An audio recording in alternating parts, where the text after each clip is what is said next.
Good morning, YouTube. I've always wanted to start a video like that. So I'm back at my favorite place, the Jeep dealership. Got a recall notice. Well, technically it's not a recall. Technically it's called a customer satisfaction notification. So you probably saw the video a year or two ago where I was discussing the excessive oil consumption on my wife's Jeep Cherokee. We bought this Jeep Cherokee brand new. It's a 2018 model. It's got 40,000 miles on it now, a little bit more than 40,000. And since day one, this thing has consumed large amounts of oil. In fact, at 4,000 miles when it was new, and this is sort of my fault, I should have checked it, but at 4,000 miles, I decided one day to go out and check the oil level, and it wouldn't even come up on the dipstick. It was so low. Kind of crazy. So I thought, well, maybe they just didn't fill it all the way up at the dealership. Maybe that's what happened. Or the factory, I mean. When they manufactured it, maybe they didn't fill it all the way up.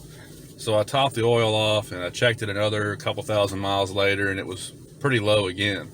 And that's when I realized I had a problem. So I took it to the dealership and complained about it. And they said, the 2.4 liter engine is just really bad about that. They're known to consume a lot of oil, and it's just kind of the way it is. Now, this does not apply to the turbo engine. I'm talking about the 4-cylinder naturally aspirated engine, the 2.4 liter. So they said, give it about 20,000 miles and the oil consumption should stop. As the piston rings seat and everything gets broken in, you should see that go away. So I did. I've kept a good eye on it, and it's never gone away. It might have slowed down just a little bit, and using a thicker viscosity oil helped a little bit, but the consumption's never gone away. So 3 years later, they finally send a notice in the mail here, and it says that basically what they're going to do is they're going to update the powertrain control module. Now, you probably have the same question I had. What does software have to do with hardware, right? If you've got an engine that's got an internal issue, then how is software going to fix this? But apparently they have sort of an answer to it.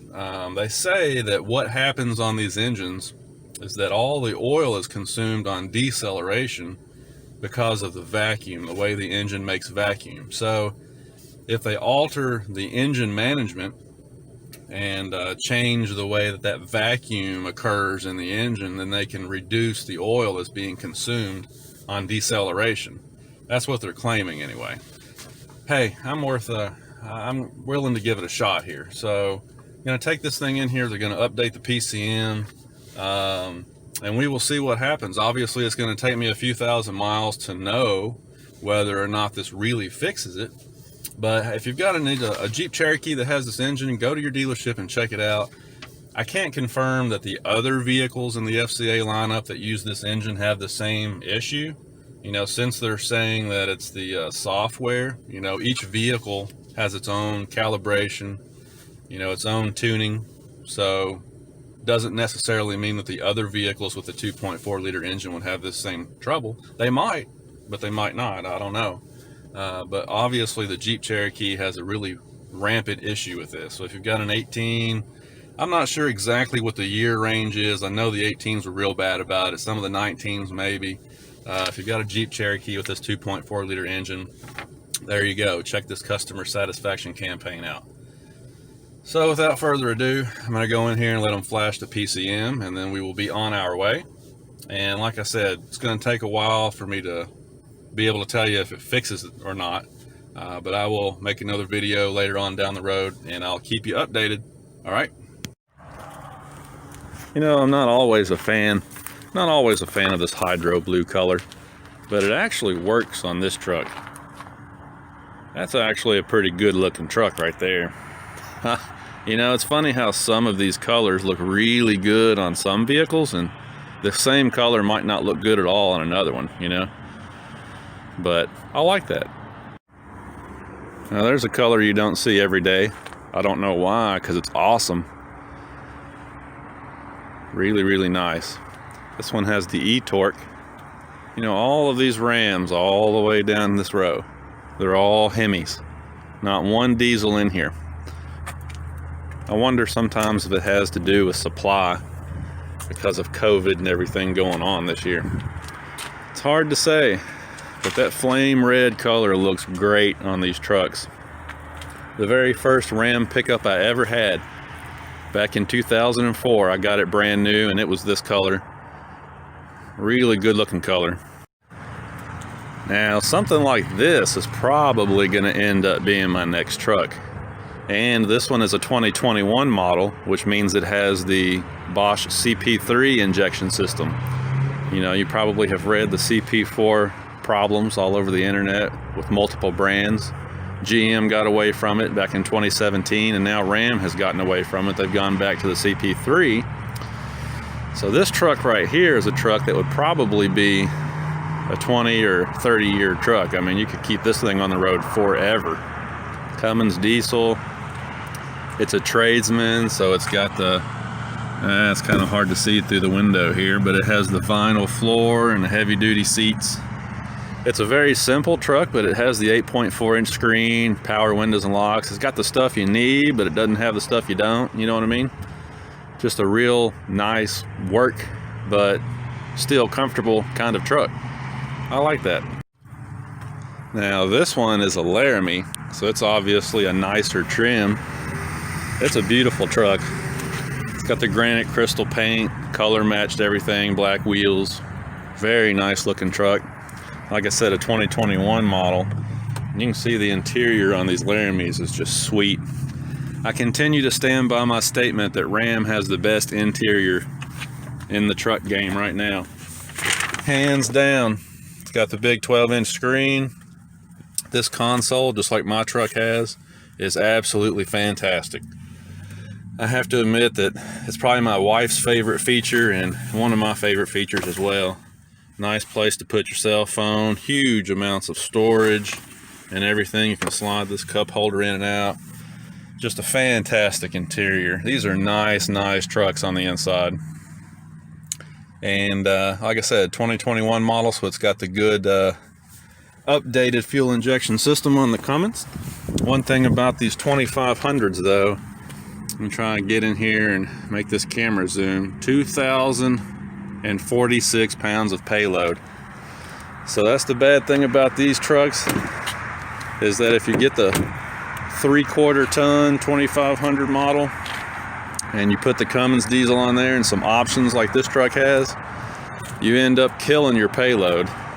I mean, there's a lot of half-ton trucks out there that have that much payload, and your payload, of course, as we've talked about many times before, dictates how much you can really tow with this truck.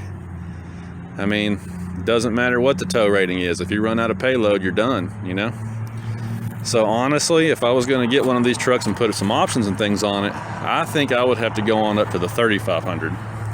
I really do. I think these 2500s are just a little bit too limited once you put that diesel engine on there. There's the Mojave. You know, I honestly haven't seen many of these in white,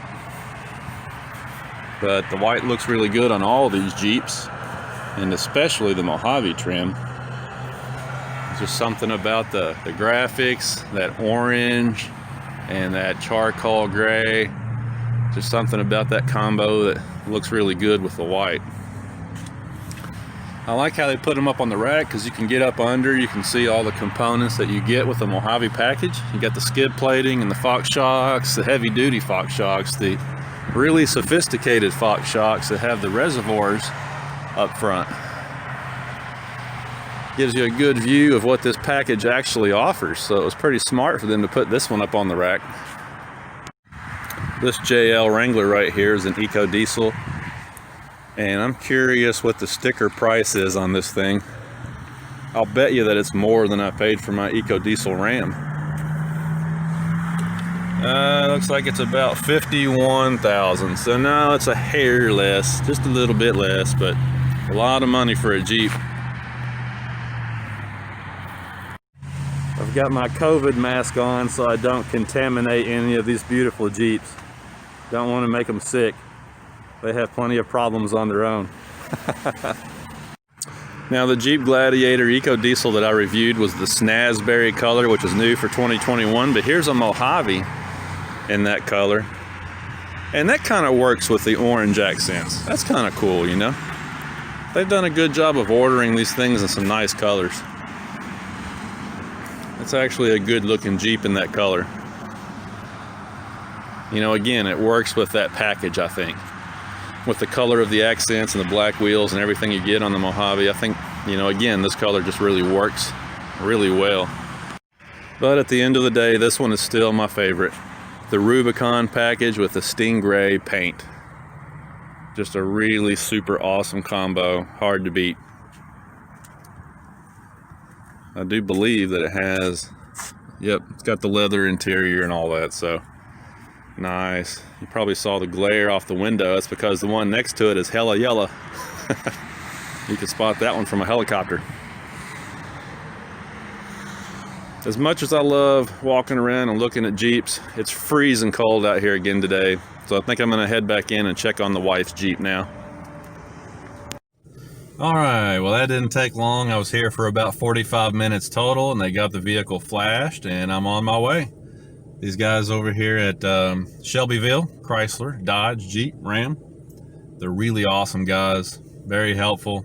You know, I've told you guys before, I live in a town that has a Chrysler dealership right there where I live, but I drive all the way over here to Shelbyville. It's like a 35 or 40 minute drive one way just to get to this dealership because of the customer service, the help that they give me. You know, I really appreciate that, and I have for many, many years, so appreciate it, guys. Anyway, we're going to be on our way now. I noticed on the paperwork that they gave me that it says 2013 to 2019 multi-vehicle recall completed, which makes me think that maybe this is a huge date range. So if you've got a 2.4 liter naturally aspirated engine in one of these FCA vehicles, 2013 to 2019, you might want to look into it just to see if yours is covered by this. Might be something that helps you out. I don't know. But I will update you as time goes on. Once I put a few more thousand miles on here, we'll see what happens. Maybe it'll stop drinking oil now. Who knows? Time will tell. But I appreciate you watching, and I'm going to head on back to work now. We'll see you later.